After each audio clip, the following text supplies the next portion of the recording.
Bienvenidos al podcast Consejos Divinos. Queridos escuchas, gracias por estar por acá. En este episodio quiero tratar no el caso de Steve Lawson, el pastor que pues ha sido señalado de tener una relación, como se ha dicho oficialmente, inapropiada con una mujer y obviamente él estando casado. Quiero usar este caso sin entrar en ningún detalle, que la verdad es que no es el interés, el chisme cristiano, el chisme santo, como a veces se puede decir, sino el propósito de pensar en esta ocasión en lo que pasó o ha pasado con el pastor Steve Lawson, bueno, el que fuera pastor y profesor del seminario de Masters Seminary, como se conoce aquí en México, el seminario del pastor John MacArthur. Bueno, algunos amigos cristianos me aconsejaron no hacer este episodio. Algunos amigos cristianos me aconsejaron hacer este episodio. Estuve yo muy renuente porque normalmente pasa algo entre los cristianos, sobre todo cuando un pastor cae o cuando alguien que tiene un ministerio reconocido internacionalmente cae. Y es que hacemos leña del árbol caído y señalamos y condenamos. O también lo que hacemos es pues no mencionar absolutamente nada acerca del tema. No hablar, aquí no pasó nada. Y también eso hace mucho daño a las iglesias. La realidad es que un pastor que ha sido un prolífico escritor también, un pastor reconocido, un pastor que daba clases en un seminario de renombre internacional, muy conocido, muy respetado. Muchos no estarán de acuerdo con MacArthur o aquel grupo de pastores reformados muy cercano a él. Muchos no estarán de acuerdo con perspectivas, con énfasis doctrinales y reformados que pues han estado influyendo a muchos cristianos en Estados Unidos y en otros países fuera de Estados Unidos. Yo sé que muchos no comulgan mucho con ellos, otros por el contrario, son personas que respetan, que admiran, son gente que sigue muy de cerca a todos estos pastores. Muchos simplemente los conocemos, hemos leído varios de sus libros por interés en profundizar en nuestra fe, por enseñar a otros a través de un ministerio como pastores, etcétera. Pero bueno, independientemente de eso, es muy importante. El caso de Steve Lawson ha trascendido. Muchos, la verdad, no lo conocen aquí en México, por ejemplo, pero ha trascendido. Muchos que no lo conocían, pues han empezado a conocerlo, no por sus predicaciones, no por sus libros, no por sus enseñanzas, no por las cosas buenas que hizo para la iglesia cristiana, particularmente la reformada, sino que tristemente han empezado a conocerlo por esta caída terrible que propia gente de su círculo ha descrito como una terrible caída. Bueno, para mí es necesario, como alguien que ha promovido la restauración, que ha promovido la consejería, que ha capacitado en consejería, que ha promovido y que estoy promoviendo actualmente la revitalización de iglesias, para mí es súper importante no hablar de Steve Lawson, pero sí hablar de qué hace la iglesia cuando alguien tropieza, cuando alguien peca. Y bueno, en este caso pues es paradigmático porque se trata de un pastor y no solo de un pastor, también de un cristiano, un líder cristiano que enseña doctrina, que enseña en un seminario y que además enseña a través de sus libros. Entonces es paradigmático porque es un líder en el cristianismo estadounidense y pues también latinoamericano porque muchos cristianos lo respetan y lo han seguido durante años. Y la verdad es que se hace más difícil hablar de qué hacer cuando un líder cristiano cae. Pero déjeme empezar hablando de qué hace una iglesia cuando un laico, cuando un cristiano promedio, vamos a decir, que cae y tropieza por el engaño del pecado y pues las consecuencias pueden ser conocidas, pueden salir a la luz. Y yo me remito a un texto de la Biblia, del Nuevo Testamento, que es Gálatas 6:1. Vamos a verlo aquí en pantalla. Y miren lo que dice. Es tremendo porque tiene razón el apóstol Pablo en cómo está fraseando exactamente, palabra por palabra. Ahora no, yo sé que él no escribió en español, pero podemos ver que esta fue su intención si hacemos un análisis de las palabras que él usó en el idioma original. Pero viendo el mensaje en español, miren lo que dice. Hermanos, si alguien es sorprendido en pecado, ustedes que son espirituales deben restaurarlo con una actitud humilde. Pero cuídese cada uno, porque también puede ser tentado. Ayúdense unos a otros a llevar sus cargas y así cumplirán la ley de Cristo. Miren, no es casualidad que el apóstol Pablo escribió si alguien es sorprendido en pecado. No es ninguna casualidad de que el texto diga si alguno es sorprendido en pecado. Normalmente un cristiano no va diciéndole a los cuatro vientos, a la iglesia, oigan, he pecado, pequé de estas maneras, pequé de estas maneras, a menos que realmente esté muy angustiado, esta persona recurre a alguien, puede ser el pastor de jóvenes, o a alguien que se encuentre sirviendo de alguna manera y le confía, le dice, oye, he pecado de estas maneras, realmente estoy angustiado, ya no quiero volver a pecar, quiero estar bien con Dios, quiero estar bien con mi prójimo, quiero hacer las cosas bien. Alguien que realmente está en mucha angustia pide este tipo de ayuda. Pero un pecador que está haciendo las cosas mal y que pues realmente no le importa cambiar su manera de pensar, su manera de comportarse y que no está viendo este choque, esta incongruencia o probablemente sí la está viendo pero no quiere ser descubierto. Esa persona normalmente no va a hablar y ese es el tipo de persona que es sorprendida o que podría ser sorprendida en algún pecado. La realidad es que la gran mayoría se encuentra en este aspecto y es lo que está diciendo el apóstol Pablo. Si alguien es sorprendido en pecado, ustedes que son espirituales deben restaurarlo con espíritu de mansedumbre, dice en la Reina Valera 60, y con una actitud humilde, dice en la nueva versión internacional. Y yo quiero llamar tu atención en esta parte de ser sorprendido porque como normalmente como cristianos, aunque sabemos la diferencia entre el bien y el mal, aunque sabemos lo que Dios aprueba y lo que no, lo que es la voluntad de Dios y lo que Dios condena, aunque lo tenemos muy claro, desgraciadamente muchas veces estamos haciendo lo malo, pero no lo estamos abandonando. Ahora, esto es independiente a la cuestión de la salvación. Porque aquí no está diciendo el apóstol Pablo, esa persona no es cristiana, esa persona no es salva. No está hablando de eso, porque es la sangre de Jesús la que hace la obra, no nuestro desempeño.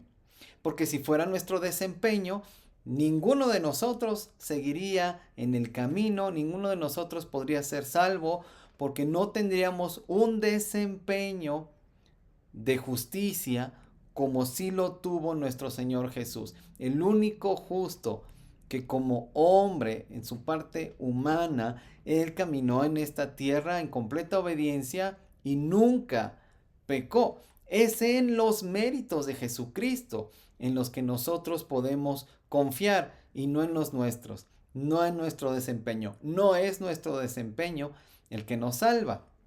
Aquí estamos hablando de alguien que ama a Dios aún a pesar de su propia imperfección y de sus propias debilidades y de sus propios tropiezos, porque lo que está diciendo el apóstol Pablo es que lo restauremos, que restauremos. Entonces, cuando respondemos a la pregunta, ¿qué hace tu iglesia cuando alguien tropieza? Cuando alguien cae en pecado, cuando alguien es sorprendido en pecado, ¿qué hace tu iglesia? Y normalmente nosotros en Restaura Ministerios hablamos de dos respuestas típicas de nuestras iglesias. Una de ellas, tristemente, es la condenación. Normalmente nuestras iglesias responden con condenación cuando alguien es sorprendido en pecado. Incluso cuando alguien dice, estoy pecando de esta manera, necesito ayuda, muchas veces las iglesias responden con legalismo y condenando. No responden espiritualmente restaurando. Entonces, una respuesta es la condenación. Y esto ocurre cuando en nuestras iglesias hay una cultura de condenación. Una cultura de condenación es aquella en la que no hay discipulado, no hay consejo de Dios, hay legalismo y aquí es una competencia de obras aparentemente espirituales en las que quien las hace pues es el espiritual, pero realmente no importa cómo está su obediencia a Dios en aquellos aspectos, digamos, morales, en aquellos aspectos en los que creemos, en aquellos aspectos éticos. Aunque haya desobediencia en la vida de este cristiano, como viene a los cultos, como participa en las actividades, como viene a las reuniones de oración, como hace las cosas que esperamos de esa persona, entonces esa persona palomita, tiene palomita, es espiritual, no importa si ofende a su esposa, no importa si ignora a sus hijos, si no disipula a sus hijos, si es un mal ejemplo para su esposa y para sus hijos, si está haciendo trampas y fraudes en su trabajo, si está mintiendo, si está siendo infiel. En lo que toca a la obediencia a Dios, no importa, con que satisfaga aquellos requerimientos que nosotros estamos imponiendo para esta persona. Entonces sí es espiritual. Si nos satisface humanamente hablando, entonces esa persona es espiritual. Y no nos importa si de verdad está teniendo comunión con Dios o no, si de verdad está amando a su prójimo o no. Esa es una cultura de condenación en la que cuando alguien peca, cuando alguien es sorprendido en pecado, entonces se le condena y se le rechaza. Sin embargo, cuando tenemos a una cultura de restauración, esa persona sorprendida en pecado, como ocurre normalmente, esa persona es cobijada por la iglesia, pero no para apapachar su pecado, no para decirle, ay, sí, no te preocupes, todo está bien, sino para ser restaurada y con un espíritu de mansedumbre, con una actitud humilde. ¿Y cuál es esa actitud humilde? Dice, pues cuídese cada uno porque también puede ser tentado. Esa es la actitud humilde. Es te restauro con amor, con paciencia, con compasión, pero con verdad también, es decir, el consejo de Dios. Te restauro de esta manera porque sé que yo también podría tropezar por el engaño del pecado. Sé que yo también podría caer.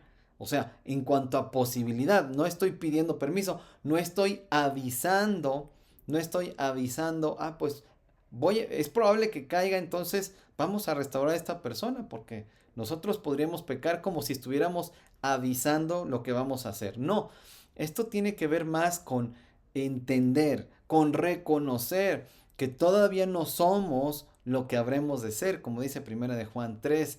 Todavía no estamos ahí. Quizá algunos están más adelantados en el camino de la santificación, algunos son más y más libres en Cristo, dejando las prácticas de pecado a las cuales estaban esclavizados antes de conocer a Cristo, antes de llegar al Señor Jesús. Algunos nos llevan más ventaja que otros, otros vamos ahí, vamos avanzando y otros probablemente están empezando. Sin embargo, es este reconocimiento de que en mi humanidad, en mi debilidad, es potencialmente probable que yo también podría caer en pecado. Bueno, y como yo sé de esta realidad, pues, o estamos todos conscientes como iglesia de esta realidad, entonces restauramos al otro, al que tropezó, porque todos queremos ser restaurados si llegamos a tropezar. Todos queremos ser restaurados si llegamos a caer en pecado. Hay que reconocer que en nuestras iglesias impera una cultura de condenación, y en esta cultura de condenación no necesariamente tenemos que destrozar al que pecó. Muchas veces ignoramos. ¿Y qué es lo que pasa cuando hay una cultura de condenación? Las personas no se atreven a pedir ayuda. Las personas no se atreven a decir, yo necesito consejo de Dios, yo necesito restauración, necesito que mi comunión con Dios sea restaurada, que mi comunión con la iglesia probablemente sea restaurada. Y cuando guardamos silencio porque no queremos hablar, es porque tememos a que la respuesta de la iglesia. Y probablemente la hemos visto en otras personas que a las que se les ha ocurrido pedir ayuda, y hemos visto cómo las exhiben, hemos visto cómo las condenan, hemos visto cómo las destruyen. Eso es terrible. Y la respuesta de la iglesia, ¿cuál es? No es no pecar. Muchas veces la respuesta es que no se enteren los demás de esto. Desgraciadamente hay también muchas iglesias libertinas en las que abiertamente se enseña que como ya somos salvos y como Jesús ya dio su sangre por nosotros y ya creímos en Jesús porque pues formamos parte de una iglesia, etcétera, entonces ya tenemos un permiso, una licencia para pecar. Ya podemos pecar todo lo que queramos sin remordimientos y mucho menos sin arrepentimiento. En estas iglesias en las que se predica libertinaje, dicen que ya no es necesario arrepentirse por los pecados que llegues a practicar. Si aquí el apóstol Pablo está diciendo que si alguno es sorprendido en pecado, restáurenlo, quiere decir que se está buscando su arrepentimiento. En cambio, en estas iglesias de libertinaje es, no te preocupes, tú puedes seguir pecando todo lo que tú quieras. Jesús ya pagó por tus pecados pasados, presentes y futuros. Entonces, no te preocupes, tú sigue pecando tranquilamente. Entonces, antes practicabas los pecados, antes que no creías en Jesús, practicabas los pecados y podías esperar condenación por rechazar a Dios. Pero ahora que conoces a Cristo, ahora sí puedes practicar pecados según estas iglesias que predican el libertinaje. Ya puedes practicar pecados porque ahora ya crees en que Jesús pagó por tus pecados. Esta es una completa locura y una completa herejía. Tanto el legalismo como el libertinaje son dos extremos, dos caras de la misma moneda que es la religiosidad. Y tenemos que superar y salir de nuestra cultura de condenación para caminar en una cultura de discipulado en la que hay consejo de Dios, en la que hay cuidado mutuo, en la que hay amistades genuinas, en la que hay y nos acompañamos, yo te acompaño a ti, tú me acompañas a mí y juntos caminamos hacia Dios y con Dios por los méritos, en los méritos de Jesucristo. Y yo no te condeno, tú no me condenas, pero juntos caminamos hacia la santificación para ser cada día más santos, más como Cristo, más como Jesús. Entonces, en esta cultura de discipulado, nos amamos unos a otros, nos aconsejamos unos a otros, nos restauramos unos a otros, nos damos consejo de Dios para animarnos, para consolarnos, para exhortarnos, para corregirnos si es necesario unos a otros. Esta es la iglesia, ese es el valor de la iglesia en cuanto a que nuestra vocación es el discipulado. Amarnos, acompañarnos de esta manera, crecer juntos. Por eso son necesarias las amistades genuinas. Por eso son necesarios los lazos profundos entre hombres y entre mujeres para acompañarnos, para levantar al caído, al que tropezó en pecado, para consolar, para animar, para exhortar, para corregirnos si es necesario con el consejo de Dios. Por eso es necesario el discipulado, esta cultura de discipulado.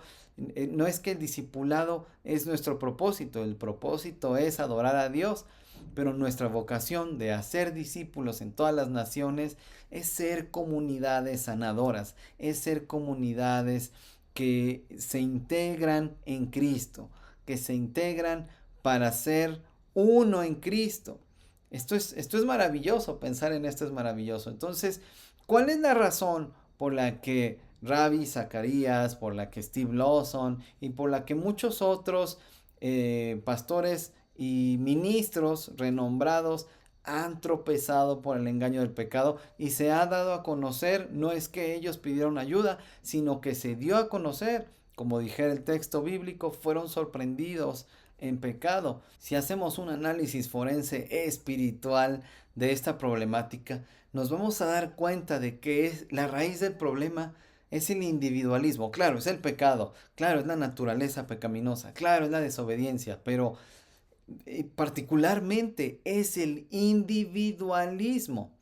Es decir, que cada persona, como decimos en México, se rasca con sus propias uñas, que cada persona sale adelante como puede, que cada persona procura ser discípulo con sus propios recursos. Entonces, ¿para qué está la iglesia? Entonces, ¿para qué la iglesia? Si la iglesia, su vocación es hacer discípulos en todas las naciones, enseñando lo que Jesús mandó. Y lo que Jesús mandó es esto, es ser comunidades en las que unos a otros nos ayudamos para seguir las pisadas del Maestro, para andar en obediencia a Dios. Necesitamos los unos de los otros, pero la iglesia, contagiada por el espíritu predominante en Occidente, somos individualistas. Cada quien busca salvarse como pueda. Y esto tiene que ver con muchas cosas, con una complicidad mutua de, mira, yo no me meto en tu vida, tú no te metes con la mía, cada quien que resuelva su relación con Dios como pueda, cada quien que resuelva su vida cristiana como pueda. Y cuando no hay amor al prójimo, cuando no hay un entendimiento de para qué existe la iglesia, existe el individualismo, existe el que cada quien salga adelante con sus propios recursos. Y el discipulado, que mucha gente cree que son los cursos de los domingos o los cursos a los que podemos estar expuestos durante la semana, en cualquier punto, en cualquier momento, para aprender doctrina, etcétera. El discipulado realmente, pues, puede ser aprendizaje, pero eminentemente es el compañerismo para tener comunión con Dios y entre nosotros. Entonces, el individualismo está destruyendo nuestras iglesias. El individualismo está destruyendo nuestras vidas. Por vergüenza muchas veces no pedimos ayuda, no recurrimos a alguien que pueda ayudarnos. Nosotros, después de más de 1000 consejerías a lo largo de estos 14 años en Restaura Ministerios, hemos comprobado que la motivación número uno para no pedir ayuda es la vergüenza. Es porque hay cultura de condenación en nuestras iglesias. Me van a destruir. No puedo pedir ayuda en mi iglesia porque me voy a quedar sin iglesia. Y es más fácil seguir la corriente. Bueno, yo puedo, y tienen 20 años diciendo yo puedo, y no pueden crecer espiritualmente hacia una madurez, porque intentan hacerlo solos, por sí mismos. Y es un reconocimiento, ya, en lo que le pasó a tanto a Ravi Zacarías como a Steve Lawson, que son dos ejemplos paradigmáticos de estos últimos tiempos. De muchos otros no nos enteramos porque las iglesias ocultan esta información. No porque no pase, sino porque se oculta. Y también porque no son tan famosos, ¿no? Pero cuando esto ocurre, podemos darnos cuenta. Y hubo recientemente, estos últimos días, Albert Mohler, el presidente del Seminario Bautista del Sur, él pues reconoció que Steve Lawson, pues una de las razones importantes por las que él pecó, pero permaneció de esta manera por cierto tiempo, es porque se aisló, es porque él anduvo en su propio camino. Y esto le puede pasar a cualquiera, esto le puede pasar a cualquier pastor, a cualquier laico, a cualquier ministro, pero lo importante es pedir ayuda. Si tú eres un pastor, si tú eres un ministro, si tú eres un laico, cualquier cristiano, digamos, en cualquier etapa de madurez espiritual, ¿no? Quizá estás empezando, quizá te consideras maduro, no importa, pero yo te animo, te suplico que busques ayuda. Y para eso las iglesias tenemos que ir cambiando, sustituyendo nuestra cultura de condenación carnal hacia una cultura de discipulado espiritual, en la que nos acompañamos unos a otros, en la que somos comunidad, en la que reconocemos nuestras debilidades humanas, en la que somos humildes, actuamos con un espíritu de humildad para restaurar. Así que seamos este tipo de iglesia. Claro, las consecuencias que haya de esas, ¿quién te va a librar? Las consecuencias de tu pecado, seas quien seas, de esas probablemente Dios tenga misericordia, probablemente tengas que afrontar las consecuencias con todo el peso de las consecuencias, tengas que dar la cara por ellas y sufrir por esto que hiciste. Pero es tiempo ya. Esto que pasó, lo que nos está diciendo a las iglesias cristianas es tiempo de ser esta iglesia. ¿Qué te parece? Déjame tus comentarios. Yo estoy tratando de reflexionar en este tema porque considero que es de vital importancia para desempeñar la misión a la que hemos sido llamados como Iglesia de Jesucristo. Así que, bueno, ¿qué piensas tú? Deja tus comentarios, interactúa con con este video, con este episodio. Si te gustó, si te parece importante lo que se está diciendo, las reflexiones a las que estamos tratando de llegar. ¿Quieres que otros también reflexionen sobre estos temas? Comparte el video, dale me gusta, deja un comentario para que otras personas puedan interactuar con este contenido. También te animo a dejar una donación para que podamos seguir haciendo este contenido. Gracias por acompañarme hasta aquí. Que Dios sea contigo y hasta pronto.